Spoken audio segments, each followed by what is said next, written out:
distinguished guests, brothers and sisters, ladies and gentlemen, friends and enemies.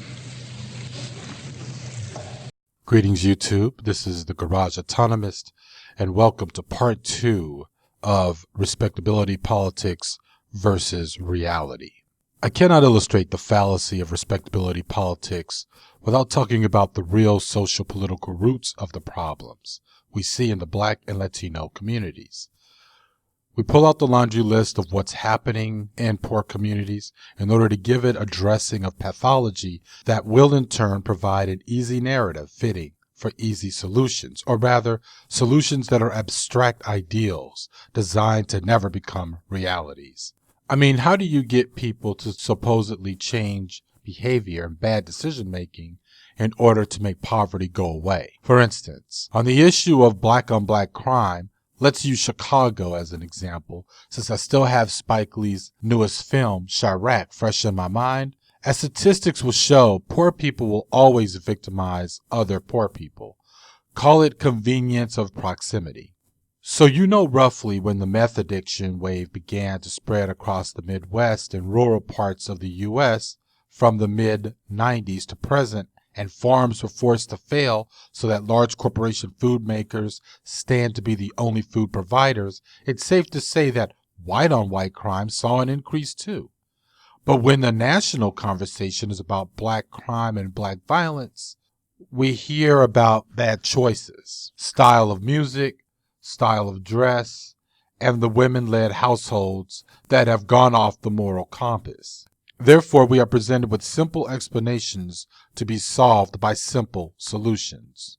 Well, if these boys would stop listening to hip-hop and pull up their pants, and their mothers would just work for McDonald's, everyone will be fine, and we won't have to criminalize black kids, and cops won't have to fear for their lives based on a glare or the perceived threat from a larger than average 12-year-old.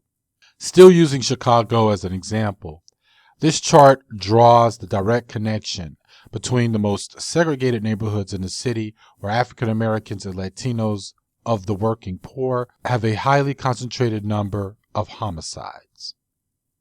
So we see violent crime where poor people are committing it against each other. So the answer is given that poverty creates crime. From selling drugs, which leads to competition over drug territory, to muggings and robberies, and theft to pay for drug consumption. With 2/3 of Chicago being black and Latino, it's obvious that they are not experiencing the supposed economic upswing that Rahm Emanuel boasted about back in 2012, and the supposed economic growth that Obama touted during his State of the Union address. This population of poor people, like so many of the other working poor communities in other cities across the country, are still experiencing an economic depression. Over 30% of African Americans in Chicago live in poverty, and more than 20% are out of work. More than 30% of Latinos in Chicago live in poverty.